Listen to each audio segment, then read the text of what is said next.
I'm going to show you the complete Houston travel guide that reveals the best things to do, where to eat, and hidden spots that most tourists completely miss, even if you've never been to Texas before, and you have no idea what Houston has to offer.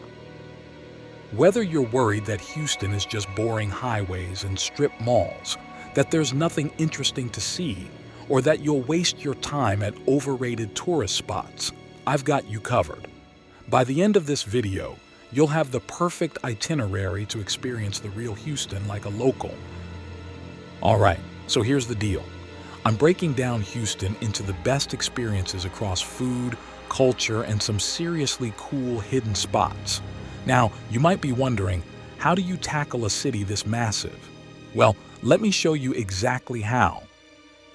But before we dive in, there are a couple of things you absolutely need to know about Houston. First, this city is huge, like truly massive, so where you stay really matters. We chose a spot between downtown and the Montrose neighborhood, which kept us close to most of the action.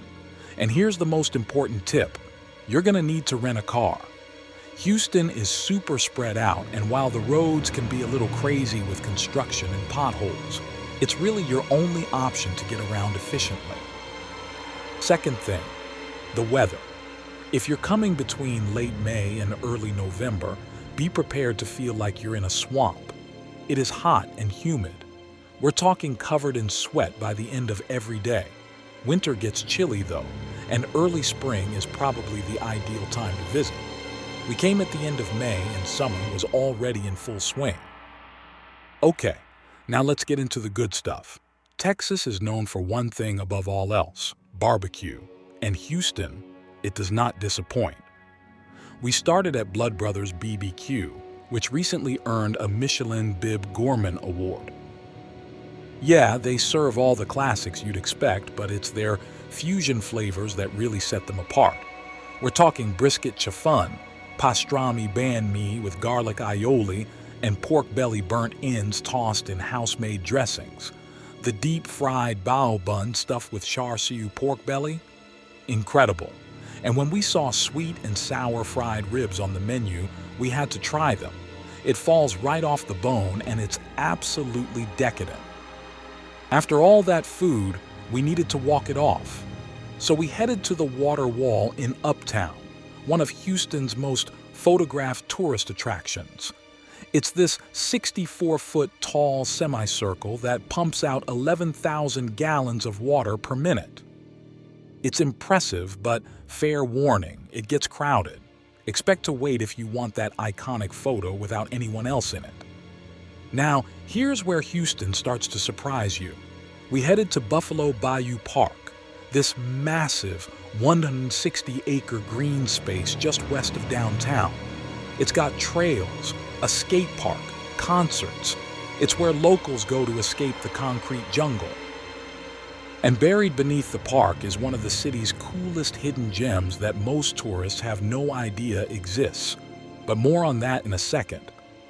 First, the Buffalo Bayou Park Cistern.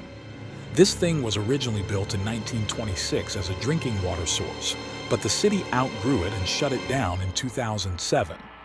Now it's this striking venue for guided tours and rotating art installations. Inside, it feels surreal. 221 concrete columns stretch 25 feet high, and their reflections are perfectly mirrored in just 10 inches of water on the floor. It bends your perception of space and honestly feels like a scene from Inception. You do need to book this in advance, though, and tours sell out, so reserve at least a week before you come. One of the benefits of visiting in summer? You get to see something truly wild. We're talking about the Mexican free-tailed bats that fly from the Waugh Drive Bridge. Every evening just after sunset, about 250,000 bats spiral out in swirling waves over the bayou, hunting for mosquitoes and moths.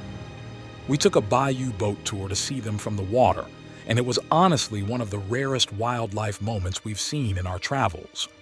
Watching this unfold against the Houston skyline backdrop was absolutely mesmerizing.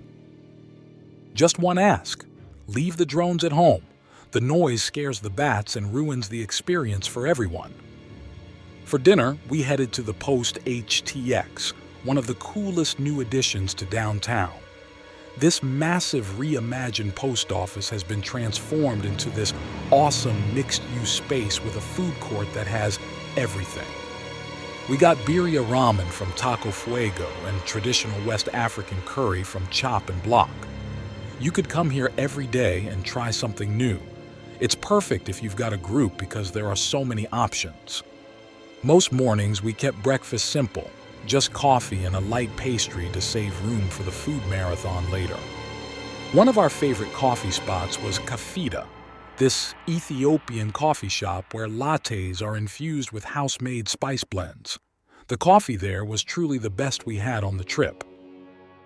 But some mornings, restraint went out the window because skipping breakfast tacos in Texas feels borderline criminal. The pit room does them right. Brisket, pulled pork, sausage, all wrapped up in a warm tortilla with eggs. It's fast, affordable, and truly addictive. Now here's where Houston really shows you what it's about. We headed to Bel Air Boulevard, which is home to Houston's Chinatown.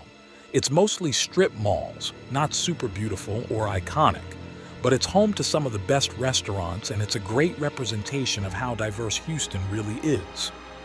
One strip mall alone had a Vietnamese spa, Chinese supermarket, Sichuan restaurant, and a taco shop all mixed together. We did our own DIY food tour here.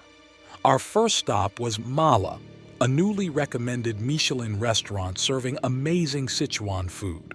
Their water-boiled fish is not to be missed. Then we hit up some Viet Cajun crawfish. After the fall of Saigon in 1975, thousands of Vietnamese refugees settled in Houston and created this unique fusion. It's a classic Cajun boil amplified with Vietnamese flavors like garlic, lemongrass, ginger, and plenty of heat. It's a Houston original and it's so damn tasty. Our next stop was Sangdong for their Shanghai-style dumplings made in-house daily. We got their house specialty, delicately wrapped dumplings with chive, cabbage, and chicken in a rich beef broth. Both were super unique and like no other dumplings we've tried before. But Houston isn't just about food. The city's art collection rivals its culinary scene. Houston is home to 19 world-class museums, most located in the Museum District. The Museum of Fine Arts is possibly the most popular, with its prestigious collection spread across several buildings on a 14-acre campus. During our visit, we caught a multi-sensory installation that was hands down our favorite museum of the trip, worth dedicating a few hours to explore. Another must-visit is the Menil Collection, a free gallery showcasing the private collection of the Menil family, former oil tycoons who used their fortune to amass a remarkable range of art.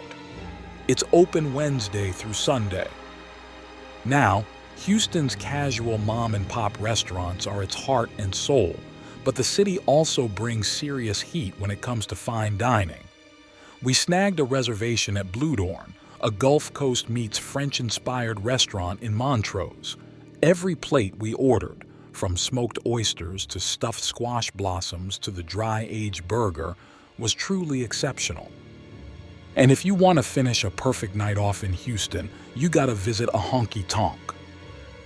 Our friends took us to Neon Boots, a country dance hall that celebrates Houston's Mexican-American heritage with a lively Latin night. By the time we left, the floor was filling up with experienced dancers and total newbies, all connected to the cumbia rhythm. It was such a fun, classic Texas evening. The next morning, we found ourselves at Emma, a Michelin Bib Gourmand cafe known for Mexican breakfast classics.